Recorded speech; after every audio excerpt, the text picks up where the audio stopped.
Praise the Lord.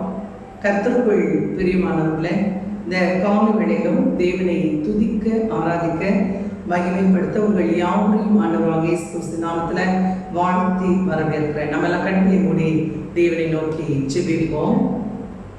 எங்களை அளவில்லாமல் நேசிக்கிற எங்கள் அன்பு தகப்பன, எங்களோடு கூடவே இருக்கிறவரை, எங்களை விட்டு விலகாதவரை, எங்களை கைவிடாதவரை கோடான ஸ்தோத்திரம் அப்பா.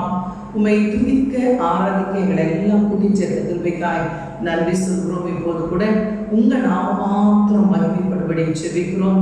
எங்களோடு கூடவே இந்த நடத்துனதை பார்த்து கொண்டு இருக்கிற, எங்களோடு இணைந்து ஜெபிக்கிற, ஆராதிக்கிற ஒவ்வொரு சகோதரியும் குடும்பங்களையும் தேவனை ஆசீர்வதித்து வழிநடத்தபடி ஜெபிக்கிறேன்.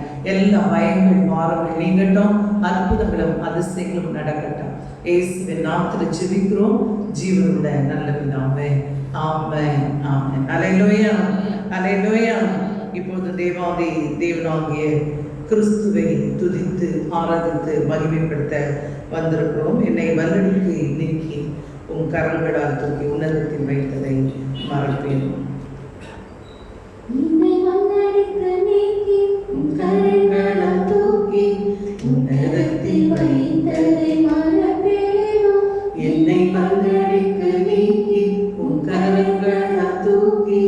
உன்னதத்தில் வைத்ததை மறப்பேனோ.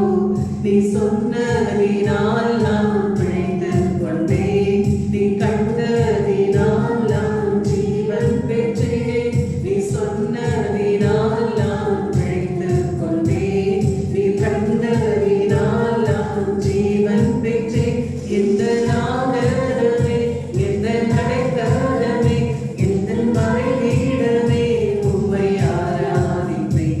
எந்த நாகரமே, எந்த நடைத்தரமே, எந்த மறைவீடமே உம்மை ஆராதிப்பேன்.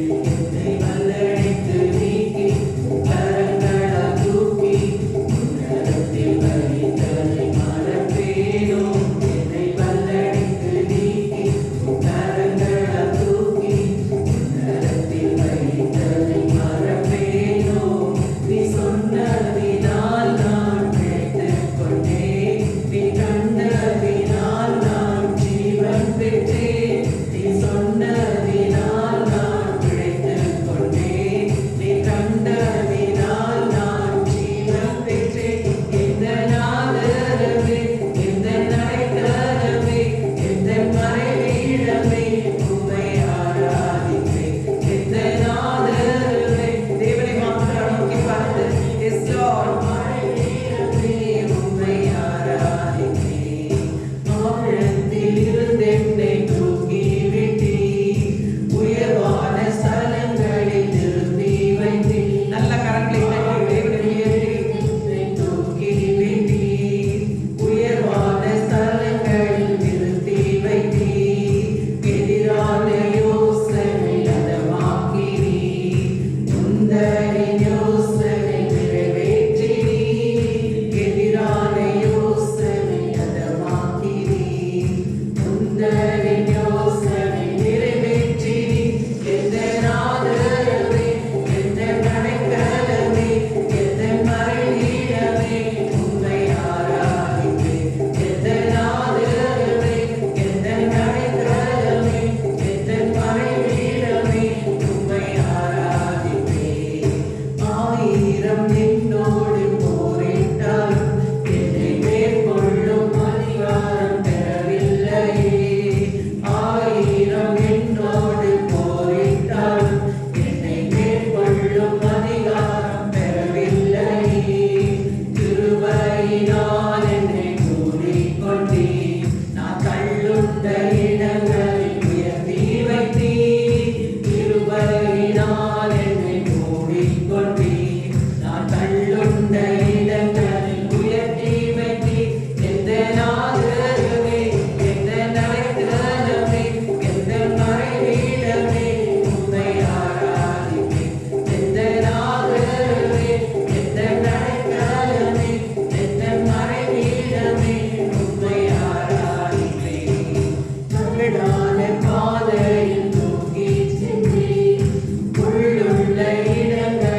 ஆண்டவருமாய் இருக்கிறார். எத்தனை பிரச்சனைகள் போராட்டங்கள் வந்தால் அது நம்மை தொட முடியாது, மேற்கொள்ள முடியாது. எல்லாம் உணர்ந்து இந்த நேரத்தில் கூட ஒருவேளை உடைக்கப்பட்ட நிலையில் இருக்கலாம்.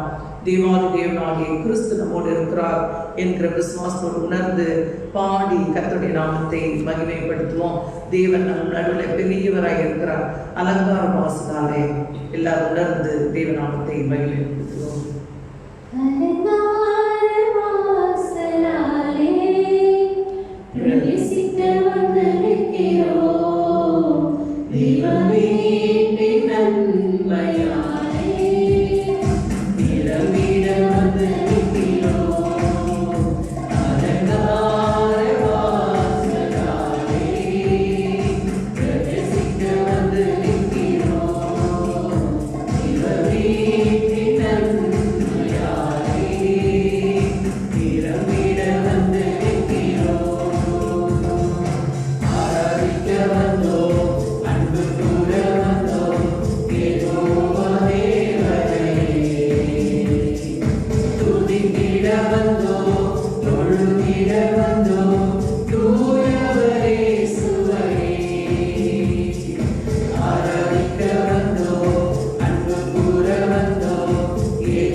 நம்முடைய வாழ்க்கையில் கிடைத்த மிகப்பெரிய ஸ்லாக்கியம். அவரோடு கூட இருக்கிற ஒவ்வொரு நிமிடம் வீணாய் போகவே போதார். தேவாதி தேவனாகிய கிறிஸ்துவோடு இருக்கிற வாழ்க்கை தான் வெற்றி நிறைந்த வாழ்க்கை. உணர்ந்து காண போகிறோம். உம்மோடு செலவிடம் ஒவ்வொரு நிமிடமும் வீணாக போகாதையா, என்னை பலவானாய் மாற்றுதையா. எல்லாரும் தேங்க்யூ.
பணிகிறார்களே.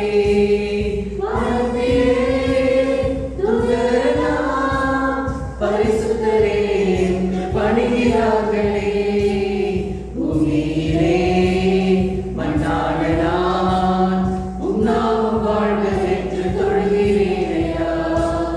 பூமியிலே மண்ணான நான் உன்னாமம் வாழ்க என்று தொழுகிறேனையா.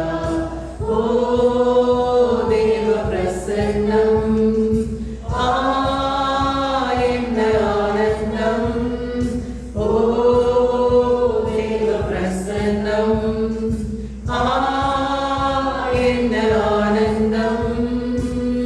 ஆகாயம் கொண்டு செல்லுதே, ஆகாயம் கொண்டு செல்லுதே. தாயானவள் தன் காலை மறந்தாலும் என்னை மறவாதவள். தாயானவள் தன் பாலனை மறந்தாலும் என்னை மறவாதவள். தகப்பனை போல் இரக்கமுள்ள பரிசுத்தரே உம்மை பணிகிறேனையா. தகப்பனை போல் இரக்கமுள்ள பரிசுத்தரே உம்மை பணிகிறேனையா.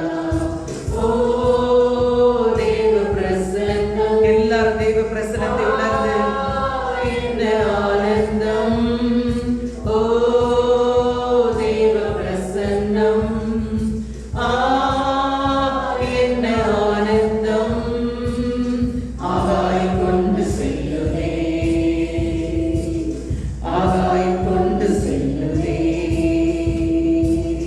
என் இயேசுவே உம்மாவியார் ஒரு விசையாய் என்னை நிரப்பிடும் ஐயா.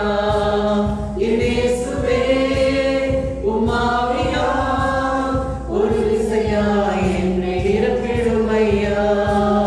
உலகத்திலே உமக்காக நான் உயிருள்ள நாள் வரை உழைக்கணும் ஐயா. உலகத்திலே உமக்காக நான் உயிருள்ள நாள் வரை உழைக்கணும் ஐயா. ஓ தேவ பிரசன்னம், என்ன ஆனந்தம். ஓ தேவ பிரசன்னம், என்ன ஆனந்தம். ஆகாயம் கொண்டு செல்லுதே, ஆகாயம் கொண்டு செல்லுதே. ஒவ்வொரு செல்விடும் ஒவ்வொரு நிமிடமும் வீணாக போகாதையா. என்னை மெலவானாய் மாற்றுமையா. ஒவ்வொரு செலவிடும் ஒவ்வொரு நிமிடமும் வீணாக போகாதையா. என்னை மெலவானாய் மாற்றுமையா. வானத்திலே வானத்திலே தூதரெல்லாம் பரிசுத்தரே என்று பணிகிறார்களே. வானத்திலே தூதரெல்லாம் பரிசுத்தரே என்று பணிகிறார்களே. மண்ணாயிலே மண்ணான நான் உம்மாவும் வாழ்க என்று தொழுகிறேனையா. பூமியிலே மண்ணான நான் உன்னாவும் வாழ்க என்று தொழுகிறேனையா. ஓ தேவ பிரசன்னம், என்ன ஆனந்தம். ஓ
ஆனந்தம், ஓ தேவ பிரசன்னம், என்ன ஆனந்தம், ஆகாயம் கொண்டு செல்லுமே, ஆகாயம் கொண்டு செல்லுமே. ஆமென். ஆண்டவரே உம்முடைய பிரசன்னத்தினாலே ஆண்டவரே அப்போஸ்தலனாகிய பவுல் சொல்கிறார், 3ஆம் வானம் மட்டும் ஏறின ஒரு மனுஷனை நான் அறிவேன் என்று சொல்லி.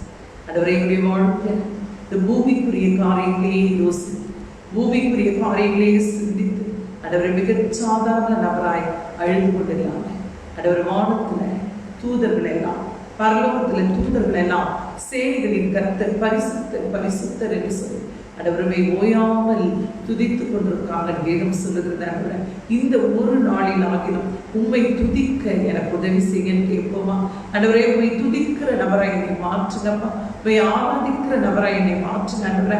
ஆண்டவரே இந்த உலகத்தில் இருக்கிற எத்தனையோ பிரச்சனைகளை பார்த்து உலக மனுஷர்களை போலவே செயல்படுகிற நபராய் இல்லாம ஆண்டவரே உலகத்தை ஆண்டவரை சந்தித்து ஜெயிக்கிற நபராய், பிசாசை எதிர்த்து முறியடிக்கிற நபராய் எங்களை எல்லாம் மாற்றுங்க, எங்களை எல்லாம் மாற்றுங்க ஆண்டவரே. வானத்தில் தூதர்கள் எல்லாரும் பரிசுத்தர் பரிசுத்தர் பரிசுத்தர், சேனைகளின் கர்த்தர் பரிசுத்தர் என்று சொல்லி ஓயாமல் உம்மை தொழுது கொள்கிறான். வேதம் சொல்லுகிறதப்பா ஆண்டவரே, நாங்கள் எல்லாமே துதிக்க வந்திருக்கிறோம், உம்மை ஆராதிக்க வந்திருக்கிறோம், உம்மை மகிமைப்படுத்த வந்திருக்கிறோம் ஆண்டவரே.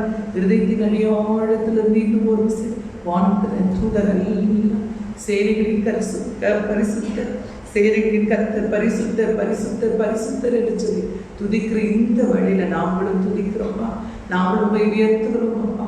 சேனைகளின் கர்த்தாவே நீர் பரிசுத்தர் ஆண்டவரே, ஒருவராய் பெரிய அதிசயங்களை செய்கிறவரே, நீர் நல்லவர் ஆண்டவரே, ஒருவரும் சேரக்கூடாத வழியில வாசம் செய்கிறவரே, உமே உயர்த்துகிறோம் ஆண்டவரே. தேங்க்யூ லார்ட், நன்றி ஆண்டவரே.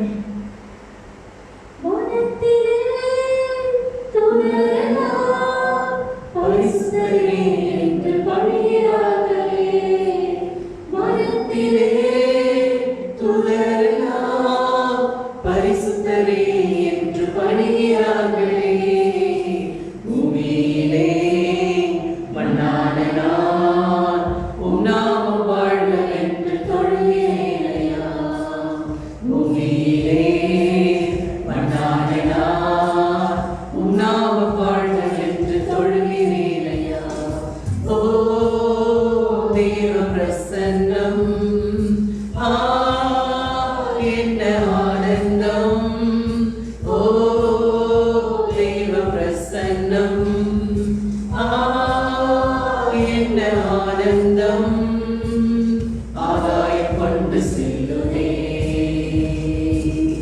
ஆகாயம் கொண்டு செல்லுமே,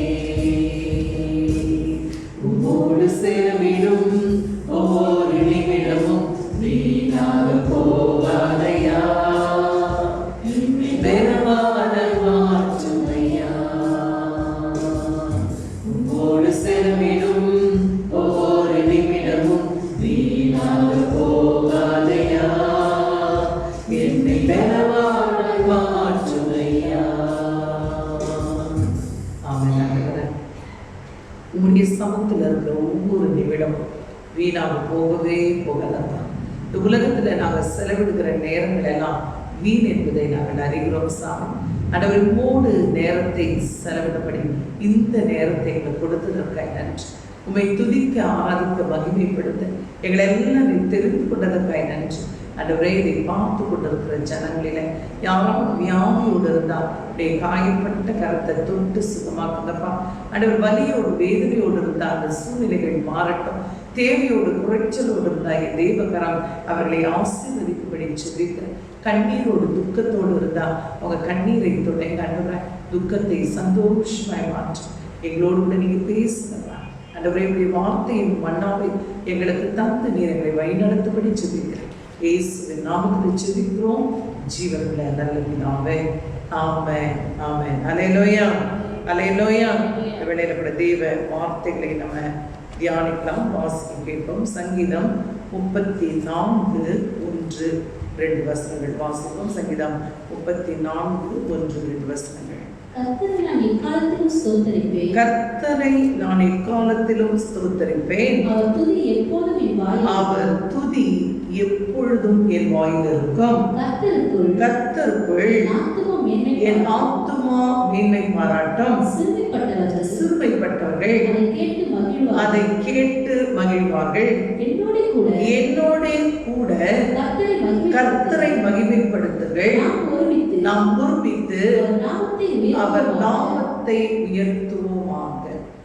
இந்த நாளில கூட சங்கீதக்காரன் தாவீது சூழ்நிலைகளை பார்க்காம, பிரச்சனைகளை பெரிதாக்காம, குறைவுகளை பேசாம கர்த்தரை நான் இக்காலத்திலும் ஸ்தோத்திரிப்பேன் என்று சொல்கிறார். அவர் துதி எப்பொழுதும் என் வாயில் இருக்கும். நம்முடைய வாழ்க்கையில கூட சூழ்நிலைகள் எதிராக இருக்கும் போது, ஒருவேளை மனிதர்கள் நமக்கு விரோதமாக எழும்பும் போது, வியாதிகள் பலவீனங்கள் வரும்போது, பிரச்சனைகளை நம்ம சந்திக்கும் போது நம்முடைய வாயில இருக்கிறது என்ன? நம்ம என்ன பேசுகிறோம்? ஒருவேளை இன்றைக்கு தேவ ஜனங்கள் அநேகருடைய வாழ்க்கையில போராட்டங்கள் அதிகமாய் இருக்கிறதை பார்க்கிறோம். அந்த போராட்டங்களை எப்படி ஜெயிக்கிறது, எப்படி மேற்கொள்ளுகிறதுன்னு சொல்லி இந்த வேத பகுதியை வாசித்தால் பல காரியங்களை நம்மாலே கற்றுக்கொள்ள முடியும். தாவீது அபிமெலேக்குக்கு மறைந்து கொள்ள, தப்பிக்கொள்ள வேஷம் மாறி ஓடின போது பாடின ஒரு பாடல். அவரோடு கூட ஒரு கூட்டம் இருந்தார்கள். அவனை பின்பற்றினவர்கள். ராஜாவாகி தாவீது உபத்திரவத்தின் நடுவுல எப்படி செயல்பட்டான் என்பதைத்தான் இந்த வேத பகுதி நமக்கு சொல்கிறது.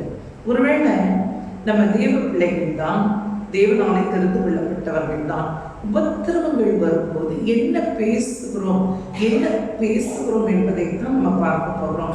உபத்திரவங்கள் வரும்போது, பாடுகள் வரும்போது, இங்கே தாவீது சொல்லும்போது எக்காலத்திலும் என்று சொல்கிறார். ஒருவேளை பிரச்சனையாயிருந்தாலும், போராட்டமாயிருந்தாலும், வியாதியாயிருந்தாலும், ஒண்ணுமே ஆசீர்வாதம் இல்லாத நிலையா இருந்தாலும் கூட நான் கர்த்தரையே ஸ்தோத்தரிப்பேன் என்று சொல்கிறார். எக்காலத்திலும் கர்த்தரை ஸ்தோத்தரிப்பேன்.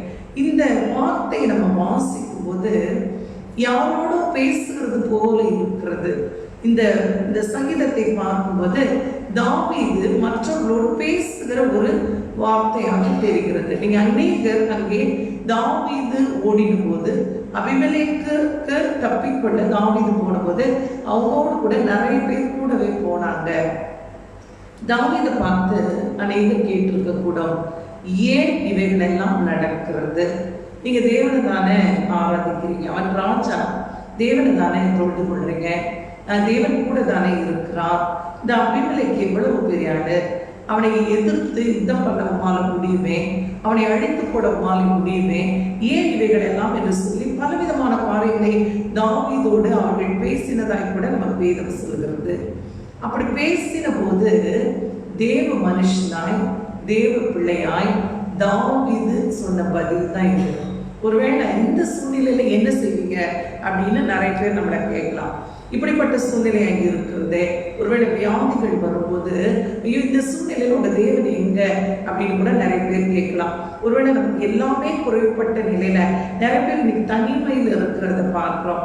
அவங்களுடைய தேவைகள் சந்திக்கப்படாத நிலையில இருக்கிறத பார்க்கிறோம். குடும்பங்களை விட்டு பிரிந்து இருக்கிறதை பார்க்கிறோம். ஒருவேளை அவங்க நினைச்சது எதுவுமே நடக்காத சூழ்நிலையில கூட என்ன பேசுகிறோம் என்பதுதான் கேள்வி. எப்படி கிறிஸ்துவ வாழ்க்கையில அல்லது தேவனை விசுவாசித்து ஜெயிக்கிறது என்பதை குறித்து தான் இன்னைக்கு தியானிக்க போகிறோம். தாவீது என்ன பேசினான்? அவனிடத்துல கேட்கப்பட்ட கேள்விக்கு, ஒருவேளை பேசின ஜனங்களுக்கு அநேக பதிலை அங்கே தாவீது சொல்லுகிறான். அதுல முதல் காரியமாய் தாவீது சொல்லும்போது, கர்த்தரை எக்காலத்திலும் நான் ஸ்தோத்தரிப்பேன். இந்த வார்த்தை வாசிக்கும் போது தாவீது அந்த வேஷம் மாறி போன போது அவன் துதித்து கொண்டு ஸ்தோத்தரித்து கொண்டே போயிருக்க வேண்டும். தேவனை மகிமைப்படுத்தினவனாய் அந்த பாதையை அவன் கடந்த போது இப்படிப்பட்ட சூழ்நிலையில கூட இன்னும் துதிக்க துதிக்க முடியுமா என்கிற கேள்விக்கு தாவீது சொல்கிறான், கர்த்தரை எக்காலத்திலும் நான் ஸ்தோத்தரிப்பேன், அவர் துதி எப்பொழுதும் என் வாயில் இருக்கும். ஒருவேளை பிரச்சனைகள் வரும்போது பிரச்சனைகளை குறித்தே பேசுகிறது, வியாதி வரும்போது வியாதியை குறித்தே பேசுகிறது, தேவைகள் வரும்போது தேவைகளை குறித்தே பேசுகிறது, எதிரிகள் வரும்போது எதிரிகளை குறித்தே பேசுகிறது, யார் நமக்கு பிடிக்கலையோ அது பிடிக்காத ஆளை குறித்தே பேசுகிறது, நினைக்கிறது. இதுதான் உடைய தோல்வியின் முதல் காரணம். நம்ம தேவனை குறித்தே பேசி தேவனை குறித்தே உயர்த்தி தேவனையே துதிக்கும் போதுதான் சூழ்நிலைகள் மாறும். தேவ ஜனமே, இங்கே தாவீது சூழ்நிலையை மாற்றிக்கொண்டான். எப்படி மாற்றிக்கொண்டான்? ஜெயமாய் மாற்றிக்கொண்டான். இன்னைக்கு நமக்கு சூழ்நிலையை மாற்றிக்கொள்ளதான் தெரியல. நிறைய பேசுறோம், நிறைய பேர் பார்த்தீங்கன்னா நல்லா அட்வைஸ் பண்ணுவாங்க, ஆனா சின்ன விஷயங்களை கூட வெற்றிகரமாய் செய்ய தெரியாது, செய்ய முடியல. நீங்க உலகத்துல பார்க்கும்போது உலக மனுஷர்களுக்கு இருக்கிற ஞானத்தை பார்த்தா ஆச்சரியமா இருக்கிறது.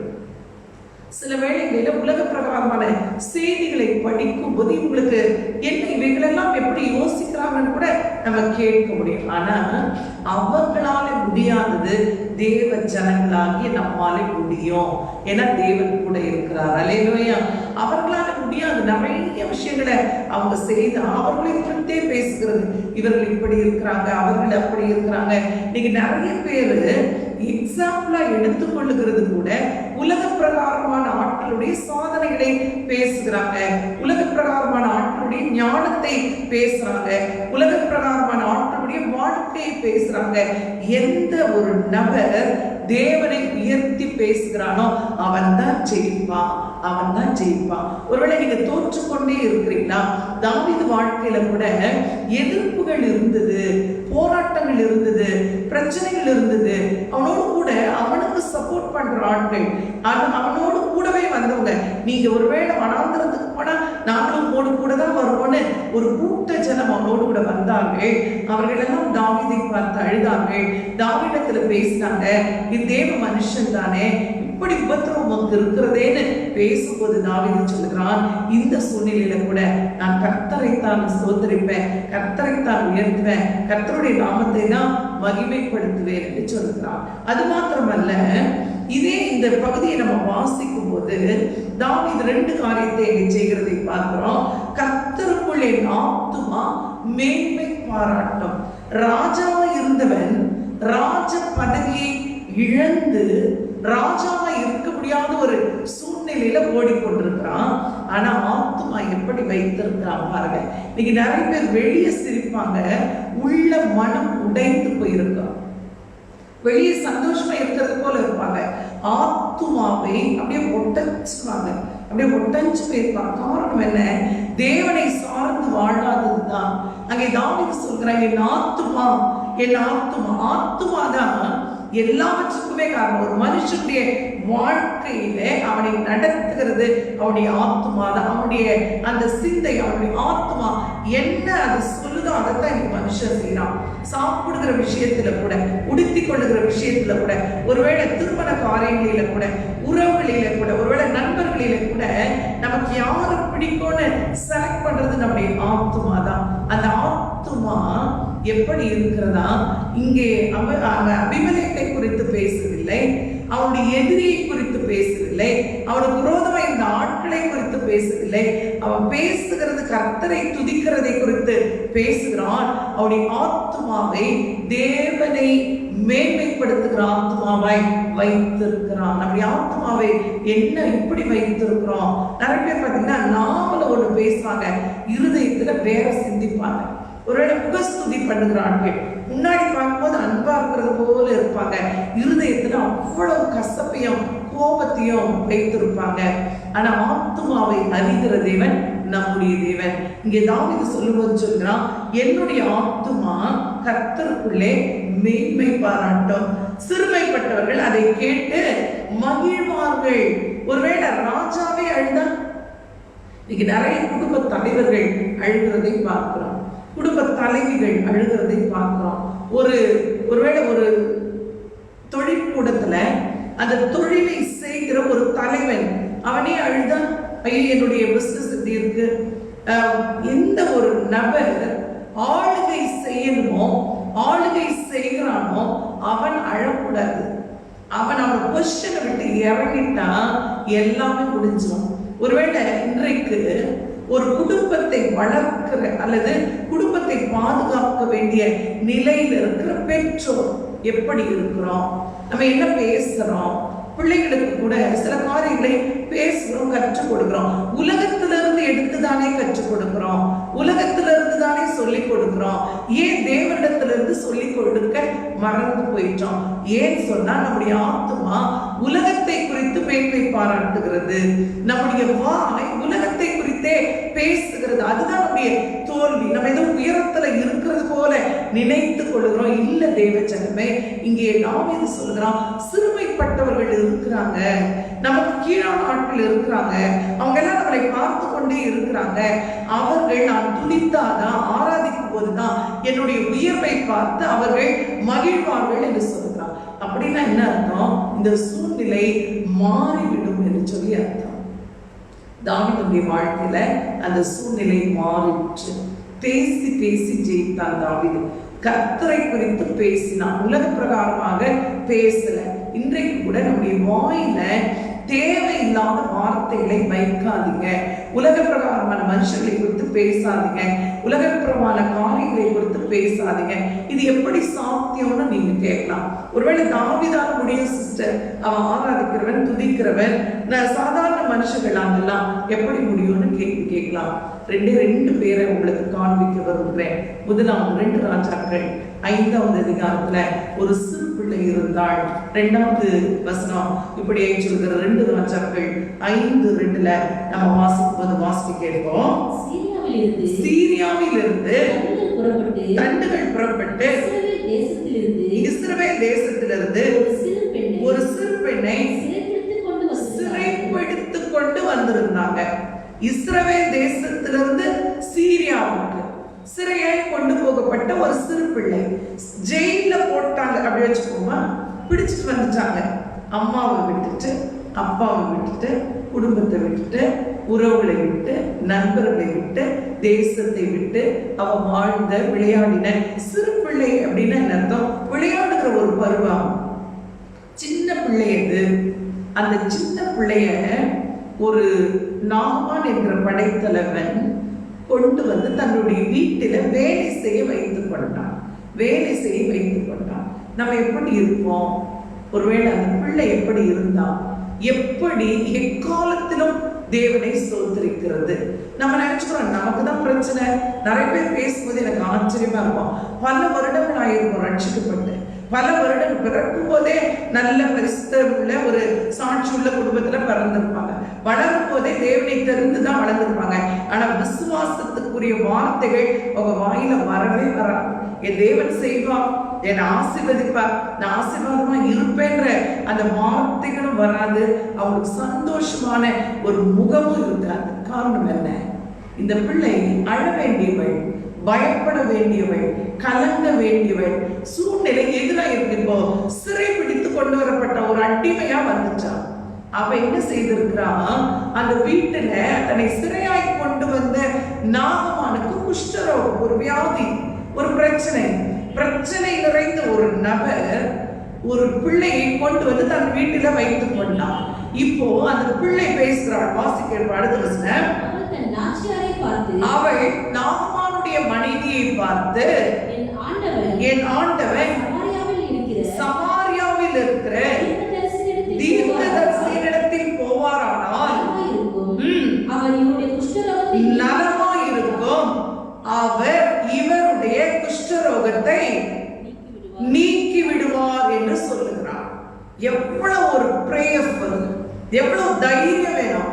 ஆல்ரெடி தண்டனைக்குரியவள், ஆல்ரெடி அவளை பிடிச்சிட்டு வந்து அடிமையா வச்சிருக்கிறாங்க. அவளுடைய நிலைமையே பரிதவிக்கப்பட்ட நிலைமை.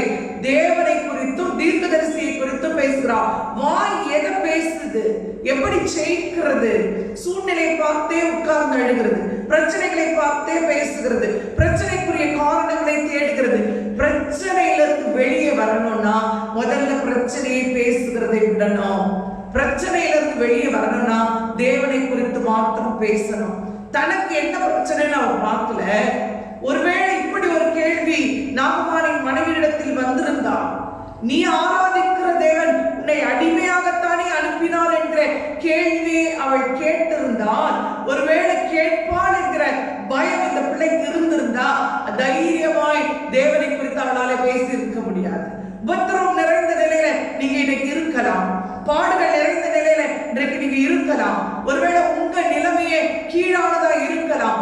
தேவனை குறித்து உயர்த்தி பேச பேச பேசதான் உங்க வாழ்க்கை உயர்வே ஒழிய பிரச்சனைகளை உயர்த்தி பேசிக்கொண்டே இருந்தா பிசாசானவன் முறியடித்து விடுவான், கீழே விழுந்துருவீங்க.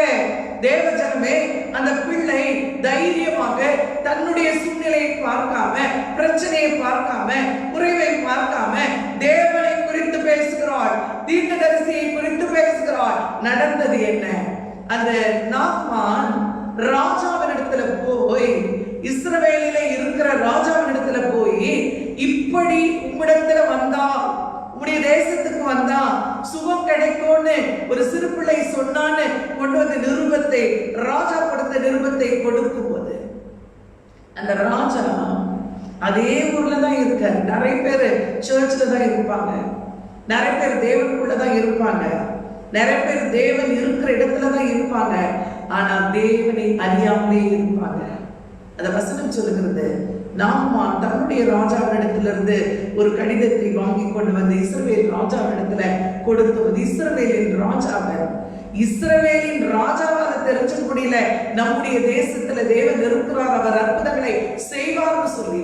ஒருவேளை நீ பிறந்த குடும்பம் தேவனை அறிந்த குடும்பமாய் இருக்கலாம், உடைய பெற்றோர் எல்லாம் ஊழியக்காரர்களாய் கூட இருக்கலாம். ஒருவேளை நீ தேவனாலே தெரிந்து கொள்ளப்பட்ட, ஒருவேளை தேவனை விசுவாசிக்கிற மிகப்பெரிய விசுவாசியாய் கூட இருக்கலாம். சூழ்நிலைகள் நடுவில் தேவனை உயர்த்த தெரியாவிட்டால், தேவனை பேச தெரியாவிட்டால் வாழ்க்கையில தோல்வி மட்டும்தான் மிச்சம், ஜெயத்தை வெற்றுக்கொள்ள முடியாது. இப்ப ராஜா தன்னுடைய வஸ்திரத்தை கிழித்து கொண்டு சூழ்நிலையை பார்க்கிறவன், நான் கொல்லவும் உயிர்ப்பிக்கவும் நான் தேவனா என்று கேட்கிறான். என்னால என்ன செய்ய முடியும்? இதெல்லாம் என்னால் ஒன்றும் செய்ய முடியாது. ஓ, என்னை அடித்து போடத்தான், என் தேசத்தை சிறையாய் பிடித்துக் கொள்ளத்தான் இந்த காரியங்கள் நடக்கிறது என்று சொல்லி தன்னுடைய வஸ்திரத்தை கிழித்துக் கொண்டான். அதே நாட்டுல, அதே ஊர்ல தேவ பிள்ளையாக எலிசா அங்கே இருக்கிறதை பார்க்கிறோம். இந்த செய்தியை கேள்விப்படுகிறான். எப்படி சூழ்நிலைகள் நடுவில் ஜெயிக்கிறது, சூழ்நிலைகள் நடுவில் எப்படி ஜெயிக்கிறது. எலியா இந்த காரியத்தை கேட்கும் போது எலிசா என்ன பேசுகிறான்? வேதம் சொல்லுகிறது, அவன் அதை கேட்டபோது, வாசி கேட்போம், அந்த செய்தியை கேட்டபோது, இஸ்ரவேலின் ராஜா வாசித்த போது கிழித்துக் கொண்டு மனுஷனை அவன் குஷ்டரோகத்தினின்று நீக்கிவிட வேண்டும் என்று அவன் என்னிடத்தில் நிருபம் அனுப்புகிறதற்கு கொல்லவும் உயிர்ப்பிக்கவும் நான் தேவனா, இவன் என்னை விரோதிக்க சமயம் தெரிகிறான் என்பதை சிந்தித்து பாருங்கள் என்றான். இஸ்ரவேலின் ராஜா தன் வஸ்திரங்களை கிழித்துக் கொண்ட செய்தியை தேவனுடைய மனுஷனாகிய எலிசா கேட்டபோது அவன் நீ உன்னுடைய வஸ்திரங்களை கிழித்துக் கொள்வானே, அவன் என்னிடத்தில் வந்து இஸ்ரவேலிலே உண்டு என்பதை அறிந்து கொள்ளட்டும் என்று ராஜாவுக்கு சொல்லி அனுப்பினான். ஒரு அலையிலே சொல்லுங்க, தேவனை குறித்து பேசணும். சூழ்நிலை அந்த இடத்துல சீரிய தேசத்தின் அந்த தளபதி வருகிறான் என்கிற செய்தி, அதை வாசிக்கிறான். அவனை எதிர்க்கிற தைரியம் போயிருச்சு, சண்டை போடுற தைரியம் போயிருச்சு. ஐயோ, இவங்க தந்திரமாய் நம்ம எதிர்க்கத்தான் இப்படி வருகிறாங்க என்ற எண்ணம் வந்துருச்சு. ஆத்துமாவிலே ஒரு எண்ணம், அந்த மேன்மை பாராட்டணும். தேவனை குறித்து, என் தேவன் இருக்கிறான், என்னை பார்த்துக் கொள்வான். ஒருவேளை ஒரு சூழ்நிலை எதுவும் அதை உயர்த்தாம தேவனை உயர்த்துகிற எண்ணம். எலியா தீர்க்கதரிசி இருந்த நாட்களில் எல்லாம் எல்லாம் எதிராகத்தான் இருந்தது, ஆனா தேவனையே உயர்த்தினார்கள். இந்த இடத்துல பார்க்கும்போது இப்ப தீர்க்கதரிசி எலிசா சொல்லுகிறார், அவனை என்னிடத்தில் அனுப்பு. அடுத்த வசனம் வாசிப்போம். அப்படியே தன் குதிரைகளோடும் ரதத்தோடும் எலிசாவின் வாசற்படியே நின்றான். அப்பொழுது எலிசா அவனிடத்தில் ஆளனுப்பி, நீ போய் யோர்தானில் 7 தடவை ஸ்நானம் பண்ணு, அப்பொழுது உன் மாம்சம் மாறி சுத்தமாவாய். இப்ப யோசிச்சு பாருங்க, எலிசாக்கும் அந்த சிறு பிள்ளைக்கும் எந்த ஒரு கான்டாக்டுமே கிடையாது.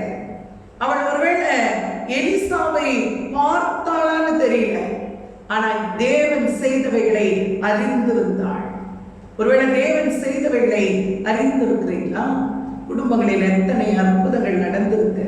ஒருவேளை நீங்க தேவ ஜனமானா, கிறிஸ்துவை சொந்த ரட்சகராய் ஏற்றுக்கொண்ட நாளிலிருந்து இந்த நிமிஷம் வரைக்கும் உங்க வாழ்க்கையில தேவன் செய்த நன்மைகளை மறந்து போனது என்ன? அந்த பிள்ளை மறக்கவில்லை. ஒருவேளை சூழ்நிலை எதிராக இருக்கலாம், ஒருவேளை எதிரியின் கரத்துல வீட்டுல கூட இருக்கலாம். சத்துருவை சிநேகித்தவள் கிறிஸ்து இயேசு சொன்னாரே, உன்னை போல பிறனையும் நேசி. அந்த அன்பு நிலை இன்னைக்கு இல்ல. காரணம் என்ன? தாவீதினால் எக்காலத்திலும் தேவனை சோதரிக்க முடிந்தது. காரணம் என்ன? இருதயத்தில் இருந்த அன்பு நிலை. அவன் சிறுமைப்பட்டவர்களை குறித்து யோசிக்கிறான். எனக்கு கீழான ஆட்கள் அமலேக்கை அழித்து விட தாவீது முடிவு செய்திருந்தார். அவன் ஜெபித்து, ஆண்டவரே இவனை அழித்து போட உனக்கு சித்தமானு கேட்டிருந்தா, ஆண்டவர் ஒருவேளை பர்மிஷன் கொடுத்திருந்தா அமலேக்கை அழித்து போட்டிருப்பான். அவன் நேசிக்கிறவன், மற்றவர்களை நேசிக்கிறவன், சிறுமைப்பட்ட ஜனங்களை அவன் நோக்கி பார்க்கிறவன். ஒருவேளை நானே உடைந்து போனால் என்னுடைய தேவனுடைய நாமம் மட்டுப்படுவேன்னு தேவனை என்னுடைய நாமத்தை மாத்திரம் இருதயத்தில் உயர்த்தி மேன்மை பாராட்டுகிற தாவீது, என்னுடைய ஆத்துமா அவருடைய அந்த கர்த்தருக்குள் மேன்மை பாராட்டுன்னு சொன்னானே, என்னுடைய தேவனுடைய நாமத்தை உயர்த்துவேன்னு சொன்னானே. சிறு பிள்ளையும் அப்படி அவள் நேசிக்கிறவள். இருக்கிற இடத்துல இருக்கிற ஆட்களை நேசிக்க தெரியாத அநேகர் இன்னைக்கு நாங்க தேவ பிள்ளைகள் சொல்றோம். ஒருத்தரை நேசிக்க முடியல, ஒருவரோட கூட ஐக்கியப்பட முடியல. ஒரு சத்துருவை தன்னை சிறையாய் பிடித்துக் கொண்டு போன ஒரு நபரிடத்துல தேவனை குறித்து பேசுகிற அந்த தைரியம் எப்படி வரும்? இருதயத்துக்குள்ளாய், ஆத்மாக்குள்ளாய் தேவனை குறித்த உயர்ந்த எண்ணம். அவர் இருக்கிறார், அவர் பார்த்துக் கொள்ளுவார். இவள் அனுப்புகிறாள். தேவன் நம்மை வழி நடத்துகிறவர். யாரையும் நம்பி அனுப்பல, தேவனை மாத்திரம் நம்பி அனுப்பினான். அங்கே எலிசா யோர்தானில் 7 தரம் நீ முங்கி எழணும்னு சொன்னாரு. தேவன் அந்த வார்த்தையை கனப்படுத்தினான். நாகமான் சொல்கிறான், இதை விட நல்ல நம்பியெல்லாம் தமஸ்குல இருக்குதே, யோர்தானை காட்டில. ஒருவேளை இந்த உலகத்துல நிறைய பேர் பேசுறாங்க, அமெரிக்க தேசம் எப்படிப்பட்ட தேசம். ஒருவேளை யூகே, யுஎஸ் நிறைய உயர்த்தி தேசங்களை உயர்த்துகிற ஆட்கள். ஒருவேளை இவங்க இவ்வளவு பெரிய வேலை பார்க்கிறாங்களே, இவங்க இவ்வளவு சிறந்தவங்க. ஒருவேளை உங்களை மட்டுப்படுத்தி பார்க்கிறாங்களா? கீழான நபரை உங்களை பார்க்கிறாங்களா? ஒருவேளை சிறைப்பட்ட நிலையில நீங்க இருக்கிறீங்களா? ஒருவேளை மற்றவங்களுடைய கரத்துல தப்பி ஓடுகிற தாவீதை போல ஓடிக்கொண்டிருக்கிறீங்களா? நம்மோடு கூடவே இருக்கிற தேவனை மாத்திரம் உயர்த்தி பிடிப்போம். நம்ம தான் உயர்த்தப்பட்டவர்கள். மனுஷனுடைய பார்வையில ஒருவேளை எதெல்லாமோ விலையேற பெற்றதா இருக்கும், அந்த பிள்ளையுடைய பார்வையில தேவன் விலையேற பெற்றவராக இருந்தா அவள் சிறு பிள்ளைதான். ஒருவேளை உடைந்து அழுந்திருந்தா அது சரிதான் வேதம் சொல்லியிருக்கோம். ஏன்னா சிறு பிள்ளையவள், தைரியம் இல்லாதவள். யாரை திடப்படுத்துகிறது? நீ சிறு பிள்ளையானாலும், வாலிப பிள்ளையானாலும், சகோதரியானாலும், சகோதரனானாலும், ஒருவேளை வயதான தாயா இருந்தாலும், தகப்பனா இருந்தாலும், கிறிஸ்துவுக்குள் இருந்தா உங்களை திடப்படுத்தி பலப்படுத்தி உயர்த்துகிறவர் கூட இருக்கிறார் என்பதை மறந்து விடாதீங்க. சூழ்நிலைகள் நம்மை பலவீனப்படுத்தவே முடியாத தேவச்சனமே. அங்கே எலிசா பேசுகிறான். 7 முறை யோர்தானில இறங்கணும் சொல்வது நாகமான் அங்கே மறுக்கிறதை பார்க்கிறான். தமஸ்குல இருக்கிற நதிகள் விசேஷமானதுன்னு பேசினான். அங்கே ஒரு வேலைக்காரன் இருந்தான். சரியாய் வழி நடத்துகிற ஆட்களை தேவன் கட்டளையிடுவார். நீ ஒரே ஒரு போதா அந்த சிறு பிள்ளை ஒரே சின்ன தேவனுக்கு பிரியமான ஒரே ஒரு காரியத்தை செய்தால் அந்த காரியத்தை வாய்ப்பு பண்ணின தேவாவியானவர் கூடவே இருந்தார். அவன் பேசுகிறான். ஒரு பெரிய காரியத்தை செய்ய சொல்லியிருந்தா நீங்க செய்வீங்க தானே, இதை மாத்திரம் செய்ய வேண்டும் என்று விண்ணப்பம் பண்ணினான். ஒரு கூட இருந்த ஒரு தளபதி. அங்கே நாகமான் மூழ்கி எழுந்த போது 7 விசை தேவனுடைய வார்த்தையை அவன் கேட்டு அதன்படி செய்தபோது அவனுடைய சரீரம் ஒரு குழந்தையின் சரீரம் போல மாறினதுன்னு வாசிக்கிறவன். சூழ்நிலை நடுவுல கிறிஸ்துவை வெளிப்படுத்துகிற ஆட்கள் தான் மகிமைக்குரியவர்களாய் மாறி போவாங்க. ஒருவேளை அதற்கு பிறகு அந்த சிறு பிள்ளையை குறித்து வேதம் ஒன்றும் சொல்லல. என்னுடைய வாழ்க்கையில நான் நினைத்து பார்க்கிறேன். நாகமான் அநேகரை சந்திக்கிறான். ஒருவேளை அங்கே தீர்க்கதரிசியை சந்திக்கிறான். அங்கே தீர்க்கதரிசியை சந்தித்துட்டு ராஜாவை சந்தித்திருக்க முடியும். ராஜா இடத்துல வந்து ஐயோ நீ தேசத்துல எவ்வளவு வல்லமையான தேவன் இருக்கிறான்னு சொல்லி சாட்சி சொல்லி இருக்க முடியும். அங்கே இருந்து அவனுடைய ராஜா சீரிய தேசத்தின் ராஜாவை பார்த்திருக்க முடியும். அவன் இருந்து எல்லாரிடத்திலையும் தான் சுகப்பெற்ற செய்தியை சொல்லி இருக்க முடியும். அவன் சந்தித்த நபர்களே விசேஷமானவனாய் அந்த சிறுபிள்ளையை அவன் சந்தித்திருக்கும் போது என்ன செய்திருப்பான்? ஒருவேளை சிறைச்சாலையில அடிமையாய் கொண்டு வரப்பட்ட அவளை ஒரு பிள்ளையாய் பார்த்திருப்பான். எடுத்து அணைத்துக் கொண்டு தேவ நாமத்தை மகிமைப்படுத்தியிருப்பானே.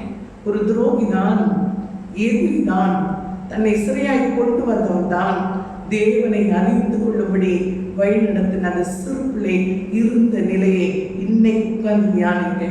கட்டப்பட்ட நிலைதான், ஒடுக்கப்பட்ட நிலைதான், உபத்திரவம் தான், பாடுதான். ஒருவேளை நம்ம பிடிச்ச ஏதோ ஒண்ணு நடக்கலனாலே எமோஷன் ஆயிடுறோமே, அப்படியே உடைஞ்சு போறோமே, கூட இருக்கிறவங்களை எதிரிகளை போல பார்க்கிறோமே, நன்மைகளை பெற்றுக்கொண்டு பெற்றுக்கொண்டு பெற்றுக்கொண்டு தேவனிடத்துல நன்றி இல்லாதவர்களாகவே வாழ்ந்து கொண்டிருக்கிறோமே, இவ்வளவு செய்து தேவனை குற்றப்படுத்துகிற ஆட்களாகவும் இருக்கிறோமே. கர்த்தரை எக்காலத்திலும் ஸ்தோத்திரிக்கிற நபர் ஒரு நாள் கீழே இறங்கவே மாட்டான். உயர்த்தப்பட்டவனாய் ஆசீர்வதிக்கப்பட்டவனாய் அந்த பிள்ளைக்கு ஒரு ராஜ மகிமை உண்டாயிருக்கும். ஒரு கணத்தை அங்கே மனிதன் கொடுத்திருப்பான். எல்லாவற்றுக்கும் மேலாய் பரலோகத்தில் அவருடைய பெயர் எழுதப்பட்டிருக்குமே. எத்தனை மகிமை, எத்தனை மகிமை! எது நமக்கு பெருசு? இங்கே தாவீது சொல்கிறான், நான் கர்த்தரை மாத்திரம் தான் துதிப்பேன், கர்த்தரை மாத்திரம் தான் ஆராதிப்பேன், அவரை மாத்திரம் நான் உயர்த்துவேன், சூழ்நிலைகளை பார்க்க மாட்டேன்னு தாவீது பேசினதுனால தான் அவன் கடைசி மூச்சு இருக்கிற வரைக்கும் ராஜாவாகவே இருந்தான். ஆசீர்வதிக்கப்பட்ட ராஜாதி ராஜா கிறிஸ்து அவன் சந்ததியில் வந்து பிறந்தார். எத்தனை முறை திரும்ப திரும்ப சொன்னாலும் மகிமையான காரியத்தை கிறிஸ்து செய்ததன் ஒரே நோக்கம் அவருடைய பேச்செல்லாம், அவருடைய சிந்தையெல்லாம், அவருடைய இருதயம் எல்லாம், அவருடைய ஆத்மாவெல்லாம் கிறிஸ்துவை மாத்திரமே நோக்கி இருந்ததுனாலே, துதித்ததுனாலே, பேசினதுனாலே இன்றைக்கும் இதே வார்த்தைகளை நம்முடைய வாழ்க்கையில அபியாசப்படுத்துவோம் என்று சொன்னால், எதிரிகள் வருவாங்க, எதிரான மனுஷர்கள் பேசுவாங்க, சூழ்நிலைகள் எதிராய் வரும், அடிமைத்தனத்துக்குள்ளாய் போவோம், ஒன்றுமில்லாத நிலை இருக்கும், கைவிடப்பட்ட நிலை வரும். எல்லாம் இருந்தாலும் கூட நம்மை ஆசீர்வதிக்கிற தேவன், அவரை மாத்திரம் நம்ம உயர்த்துவோம் என்று சொன்னார். தேவன் என்னோடு இருக்கிறான், அவர் என்னை விட்டு விலக மாட்டான். ஏதாவது சொல்லுகிறான், சிந்து குட்டிகள் தாட்சி அடைந்து பட்டினி கிடக்கும், கர்த்தரை தேடுகிறவருக்கோ ஒரு நன்மையும் குறைப்படாது. நம்முடைய வாழ்க்கையில கர்த்தரை அந்த பிள்ளை தேடிச்சு யோசிச்சு பாருங்க. அவருடைய வாழ்க்கையில் ஒரு நன்மையும் குறைப்படாதபடிக்கு கர்த்தர் அவளை உயர்த்தி கனப்படுத்தி ஆசீர்வதித்து வைத்திருக்கிறாரே. இந்த நாளிலும் நம்ம எல்லாம் ஆசீர்வதிக்கப்பட்டவர்கள். உலக மனுஷனை குறித்து பேசாம, சூழ்நிலைகளை குறித்து பேசாம, பிரச்சனைகளை குறித்து பேசாம, எத்தனை நன்மைகள் செய்த தேவன் நம்முடைய தேவன். எவ்வளவு சிறு இருப்புல இருந்தது போல இருந்தோமே, இன்னைக்கு விடுதலையோடு இருக்கிறோமே, சந்தோஷமா இருக்கிறோம். அந்த தேவன் நாமத்தை மாத்திரம் உயர்த்தி ஆசீர்வாதங்களை பெற்றுக்கொள்வோம். God bless, God bless. கர்த்தர் தாமே உங்கள் யாவரையும் ஆசீர்வதிப்பார். நம்மள கண்களை மூடி தேவனை நோக்கி செல்வோம். எங்களை அளவில்லாமல் நேசிக்கிற அன்பு தகப்பனே, உம்மை துதிக்க, ஆராதிக்க, உடைய வார்த்தைகளை தியானிக்க இது கொடுத்தது நல்ல நேரத்துக்காக நன்றி அப்பா. பிரச்சனையே பேசுகிற நபராய் இல்லாமல் கர்த்தரை எக்காலத்திலும் ஸ்தோத்திரிப்பேன். அவர் துதி எப்பொழுதும் என் வாயில் இருக்கும் என்று தாவீது சொன்னது போல என்னோடு கூட கர்த்தரை ஸ்தோத்திரங்கள் சொன்னானே, அவரை துதிங்கன்னு சொன்னானேப்பா. எங்களோடு கூட ஆண்டவரை துதிக்க, ஆராதிக்க ஒரு கூட்ட ஜனத்தை வைத்திருக்கிறதுக்காக நன்றி. குடும்பமாய் இவை ஆராதிக்க கிருபை தாங்கப்பா. ஆண்டவரே சபையாய் இவை ஆராதிக்க, ஆண்டவரே கர்த்தாவே ஒவ்வொரு ஜனங்களுமே அறிந்த அறியாத எல்லா ஜனங்களும் உண்மை ஆராதிக்கிற ஜனங்களாய், தொழுது கொள்கிற ஜனங்களாய் மாற்றும்படி நாங்கள் ஜெபிக்கிறோம்ப்பா. ஆண்டவர் தேவைகளை சந்திக்கிற தேவன், குறைவுகளை நிறைவாக்குகிற தேவன், சூழ்நிலைகளை ஜெயமாய் மாற்றுகிற தேவன் கூட இருந்து ஒவ்வொருவரையும் ஆசீர்வதித்து நடத்தும் இயேசுவின் நாமத்தில் ஜெபிக்கிறோம் ஜீவனுள்ள நல்ல பிதாவே. ஆமென், ஆமென். நம்மள சேர்ந்து சொல்வோம், என் ஆத்துமாவே கர்த்தரை ஸ்தோத்திரி, என் உளவே கர்த்தருடைய நாமத்தை ஸ்தோத்திரி, என் ஆத்துமாவே கர்த்தரை ஸ்தோத்திரி, கர்த்தர் செய்த சகல உபகாரங்களையும் மறவாதே. ஆமென், ஆமென். பிதாவாகிய தேவனுடைய அன்பும் குமாரனாகிய இயேசு கிறிஸ்துவின் கிருபையும் பரிசுத்த ஆவியாருடைய அன்யோன்யத்திலும் வழிநடத்தலும் சமாதானமும் நம் அனைவரோடும் உலகத்தில் உள்ள சகல பரிசுத்தவான்களோடும் என்றென்றைக்கும் நிலைத்திருப்பதாக. ஆமென் ஆமென். என் கண்மலையானவரே, என்னை காக்கும் தேவனே, என் கண்மலையானவரே, என்னை காக்கும் தெய்வமே, வல்லமை மாட்சிமை நிறைந்தவரே, மகிமைக்கு பாத்திரரே, வல்லமை மாட்சிமை நிறைந்தவரே, மகிமைக்கு பாத்திரரே, ஆராதனை உமக்கே, ஆராதனை உமக்கே, ஆராதனை உமக்கே, ஆராதனை உமக்கே, ஆராதனை உமக்கே, ஆராதனை உமக்கே, ஆராதனை உமக்கே, ஆராதனை உமக்கே. அல்லேலூயா அல்லேலூயா. கர்த்தர் தாமே உங்கள் யாவரையும் ஆசீர்வதிப்பார். ஒரு வாக்கு சொல்லி கண்டிப்பாக God bless.